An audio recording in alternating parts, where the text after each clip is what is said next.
All right, ready to dive in. Today, we're taking a closer look at the life of Confederate General James Longstreet, a man who, I gotta say, led a pretty surprising life, both on and off the battlefield. Definitely full of surprises. We've got a ton of research piled up here, articles, you name it, and the mission to really uncover the man behind that old warhorse image we all know. Yeah. We'll be exploring, his controversial post-war life, that unexpected conversion to Catholicism, and of course, the woman who really championed him. What I think is so interesting is how Longstreet really kind of throws a wrench in the usual narratives about this era. We tend to put people in these neat little boxes, especially with the Civil War. But Longstreet, he just doesn't fit neatly. No, he really doesn't. Okay, so let's start with what most people probably do know. Longstreet, Lee's right-hand man, the super dependable old warhorse. Yeah. But I'm seeing some pretty harsh criticism in these sources, especially after the war. Lots of talk about the Confederate defeat at Gettysburg. You're right. He became the scapegoat, Guys like Jubal Early, they placed the blame for Gettysburg squarely on his shoulders. But Longstreet always insisted his actions were, solid military strategy. He even published his own accounts to defend his decisions, really push back. He wasn't one to back down from a fight, was he? Even when it meant going against his own side, You got it. And talk about standing his ground. That story about the White League uprising, that really showcases his just an unwavering character. Oh, absolutely. Picture this. Longstreet's a customs official in New Orleans. Then, boom, you have this group of former Confederates, the White League, trying to overthrow the whole Reconstruction government. Wow. They capture him in his own customs house. Can you imagine?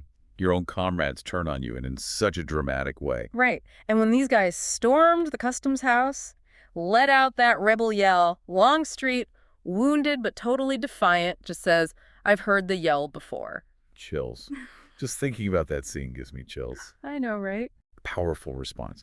Really shows his strength. His refusal to just be swayed by whatever the crowd's doing. He had convictions. He stuck to them. Even when it meant staring down a mob of, former allies. Exactly. And that incident, I think it reveals a lot about the man who would make a decision that, shocked a lot of people. Yeah. His conversion to Catholicism. Big surprise. It's a real turning point, isn't it? So we know he settles in New Orleans after the war, right? And then in 1877, he converts to Catholicism. So many questions come to mind. Wow. What drew him to this faith? How did his experiences play into it? Well, there's one person who pops up as really influential, Father Abram J. Ryan. Some call him the poet laureate of the Confederacy. Oh, interesting. He was a big deal Catholic priest in New Orleans at the time, played a key role in Longstreet's conversion. And there's that story about how they connected, right? Something about empty pews. Oh, yeah. Longstreet, an Episcopalian then, was at services, and he noticed a lot of empty pews around him. It really bothered him, and he ended up going to Father Ryan for some kind of explanation. That's a fascinating little detail, isn't it? Yeah. Makes you wonder if he was already, feeling some spiritual emptiness, maybe even a bit isolated in his own church. Maybe. And Father Ryan, he offers an answer that must have really resonated with Longstreet, right? He did. He said, "In the Catholic Church, the focus is purely on worshiping God. Leave your politics and social divisions at the door." What a powerful message, especially in a time when those Civil War wounds were still so raw. Absolutely. And for Longstreet, a man who had seen just how devastating division and conflict could be, that message of unity, that shared faith, it must have been incredibly appealing. Right. He really embraced Catholicism, with his whole heart. Stayed devout until his death in 1904, really shows you how much that faith impacted him. Even his funeral mass was led by Bishop Benjamin J. Kiley, who was himself a former Confederate soldier. So we have Longstreet, the skilled military leader, the man of conviction, and now the devout Catholic. But there's another crucial piece of his story, and that's the woman who dedicated her life to defending his legacy, his second wife, Helen Dortch Longstreet. The fighting lady. Oh, yeah. She was a force of nature, I can imagine. Their marriage in 1897, pretty unconventional. He was 76 and she was 34. Wow. But Helen turned out to be an amazing partner, tirelessly defending Longstreet's reputation, and she fought for social change in her own right, too. I'm fascinated by her already. But you know what? I think we should pause here for a second. Let our listeners really take in this first chapter of Longstreet's life. Good idea. It's more than battles and dates, It's a portrait of a man wrestling with faith, conviction, and the aftermath of a war that really tore apart a nation. It really is remarkable, how Longstreet's life takes this big turn, embraces this new faith, finds peace in the middle of all that Reconstruction turmoil. And then you have Helen Dortch entering the picture, a devout Catholic herself. It makes you think, how her faith might have played into her fierce defense of James, especially with all those controversies swirling around him, both during and after the war. It's a good question, isn't it? Catholicism really emphasizes things like justice, truth, forgiveness.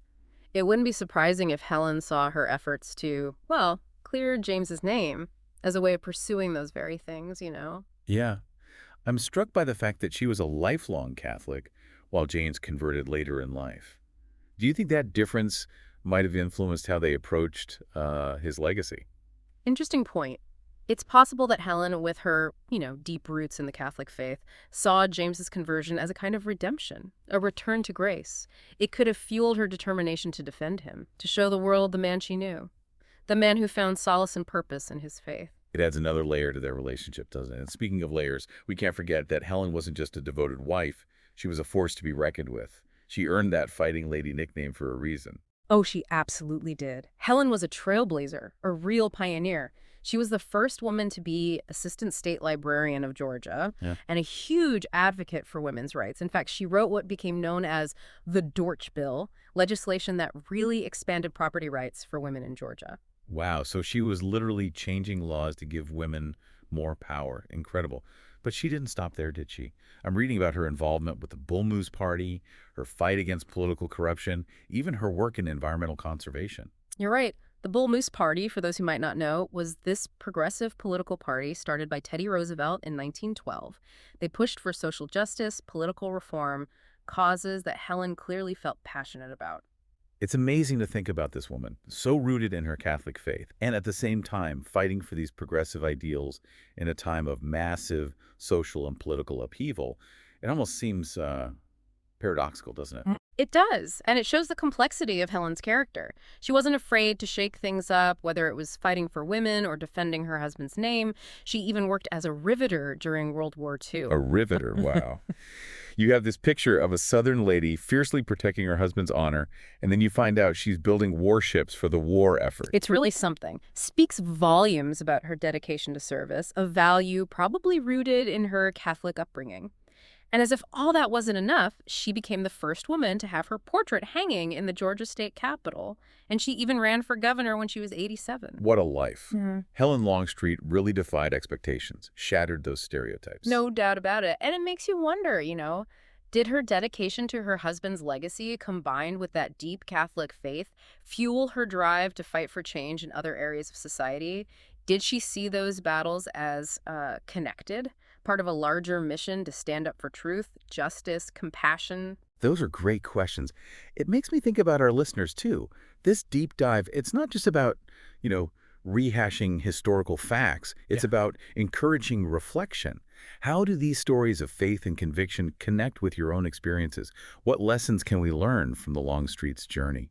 It's really something, isn't it? Both James and Helen Longstreet, driven by their faith, challenging the norms of their time, forging their own paths. It reminds us that faith, it's not just a personal thing. It can be a real force for change in the world. Oh, absolutely. And as we've been talking about their lives, I keep thinking about this idea of reconciliation. Both James and Helen, in their own ways, seem to really embody that spirit of, forgiveness, understand, even with all that bitterness and division after the Civil War. Yeah, that's a great point. James, even with all the criticism he got from former Confederates, he actually advocated for reconciliation with the North. He did. He believed in moving forward, rebuilding the nation. And Helen, well, with her constant defense of his legacy, she was trying to bridge those divides from the past, promote a more, I guess you could say, a more balanced view of history. It makes you think about that Catholic principle of charity. Loving your enemy. Think that played a part in their actions.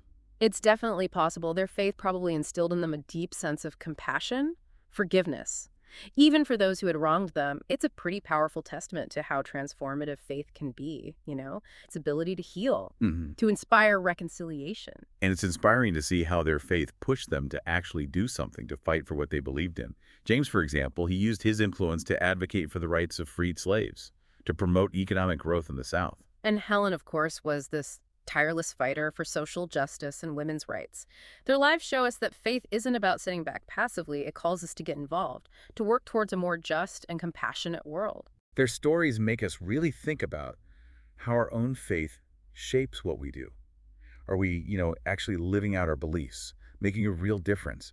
Are we working to heal divisions, to build understanding? Those are questions we can all ask ourselves, inspired by the Longstreet's example. And it doesn't have to be about these huge gestures, the big pronouncements.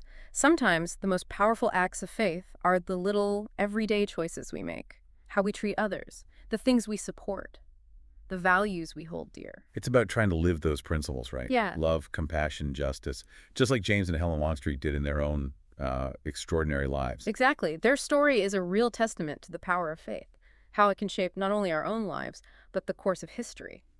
Well, thank you for joining us on this deep dive into the lives of James and Helen Longstreet. We hope their story has maybe inspired you to think about your own journey of faith and to consider the ways you can make a difference in the world. Until next time, keep searching, keep questioning, and keep exploring that rich tapestry of history and faith.